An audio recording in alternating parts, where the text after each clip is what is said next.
coming with those sayings tonight, man. I'm writing these down. I'm gonna be using these for the rest of my life. Trust me. Please do. There's Please a do. couple of them that you say that I use already. But Willie Mo, the homie Willie Mo, says world class wrecking crew, Uncle Jam's Army, Egypt, all had a Solar vibe. Planet Rock was a big record that was a bite off the Solar sound. What do you say about that? What's when they say Solar? Are they still saying Solar Records, or what are they? Yeah, Solar Records. Solar, that was Dick Griffey's label, Sound of Los Angeles Records. That's right. And it was at up tempo, fast. I won't say his Solar was around, but when Solar dropped, when the Planet Rock came out, I think we were still rocking the from Solar. We were still rocking Lakeside. Lakeside never had a Planet Rock groove. Now they had more of a Planet Rock groove from the Midnight Star. In fact, they was on Solar. That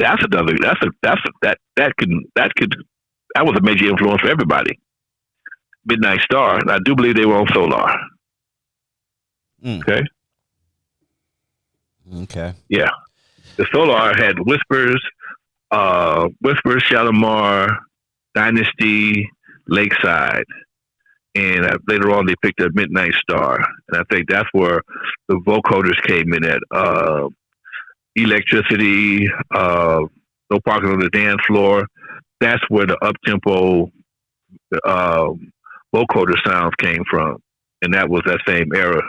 But I can't. I beg to differ if it came from if that was it might have been an influence. I'm gonna change it. It might have been an influence on Planet Rock. Could very possibly be. Okay.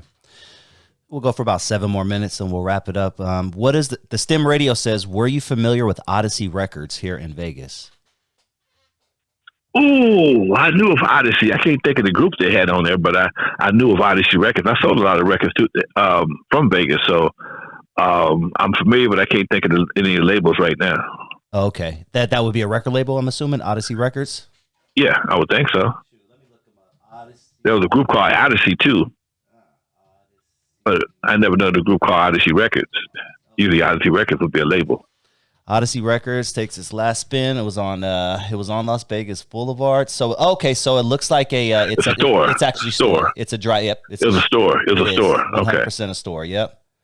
Yeah, okay. Yeah, okay. I'm gonna have to look more into Odyssey Records. Nope, not too familiar. What were some of the record shops in LA, Lonzo, that were popular back in the day? Because we don't see record shops anymore.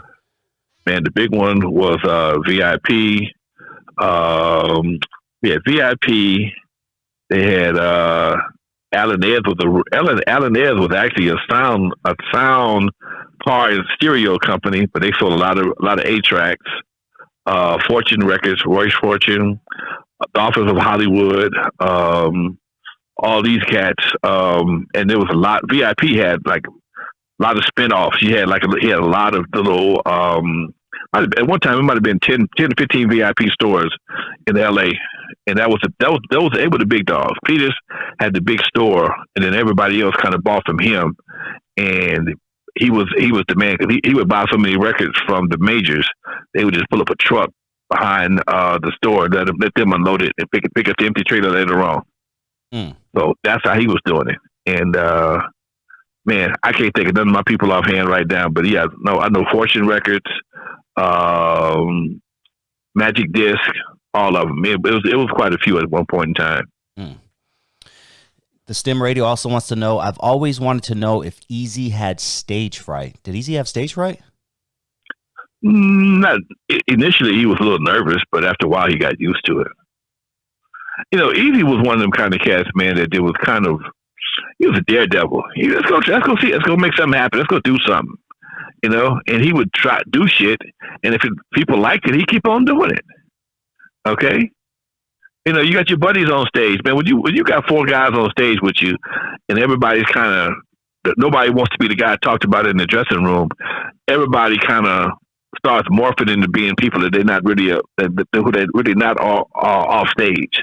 And that's just one of the things of being up there with a group as opposed to being up there by yourself. When you got 4 or 5 cats with you, and you've been rehearsing this stuff, y'all been working together, and you start having fun, and that's when the stage fright automatically disappears. Once you start having fun, and people start booing you, or stop being fun, then you can start getting self-conscious about your situation, and now your nerves kick in. Speaking of fun, dude, when I hear you talk about your experiences in the industry, I mean, and when I watch old movies about the music industry, Crush Groove and other movies like that, it seemed fun, like picking up records, going to dropping it off at a DJ, going on tour. Maybe I'm jaded now, but it doesn't seem like it's as fun in 2024 as it was in, say, 84. Is that safe to say, or I don't? Hey, none of this shit is fun. And nothing about this game is fun as it used to be, man. Like I tell you, I miss the music business. I mean, I miss the record business more than anything. The music business is still around.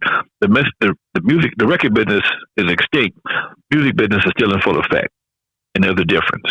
When going picking up 500,000 or 1,000 records, throwing them back to the van and driving a couple of miles and having an empty truck and full pockets, man, there's nothing can replace that, dude.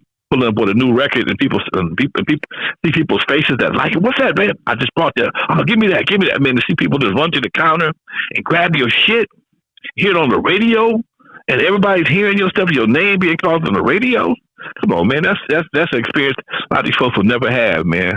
And going to a concert and everybody's glad to see you. You ain't looking for no ops. Ain't no ops looking for you. I mean, that's when I stopped touring. When we started, I was touring with N.W.A. We got ops. We got people looking for them, looking to check. Man, I'm not kidding. I'm too old for that shit. No, man, I ain't doing that. Stopped being fun for me in the early '90s. When gangster rap became the main focus of entertainment, it stopped being fun because you always running or you got to hide, you have security every place. Man, the whole thing just got it became trash. I go back to running nightclubs where I can control the security. And that's what I did. Damn, that sucks, man. Well, let's start to wrap it up, man. I'm gonna ask everybody to hit that like button before we head out, and please do hit that subscribe button if this is the first time joining the channel and you like what you hear. This channel is the most authentic channel you will find when it comes to West Coast hip hop. You definitely got to hit this subscribe button if you appreciate the history of West Coast hip hop and you want to hear the real story.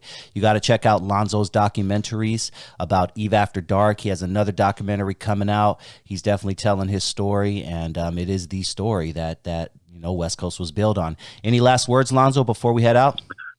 Whether I'm home or on the phone, we still do it every Tuesday, y'all. Me and Dusty. That's how it's done. That's right. Hit him with your outro and then stay on the line because I need you for like 30 seconds. I just have a quick question about this Sunday. For those who never heard of me, I'm the first one to put Dr. Dre in the surgery, stuck Ice Cube in the freezer till they got cold on the Eve After Dark, 50-yard line on the Super Bowl. In the movie Straight Outta Compton, they played me like a hater of rap. Don't believe that Hollywood bullshit because it was all cap. My history goes deeper than you will ever know. Just remember that N.W.A. stands for Not Without Lonzo.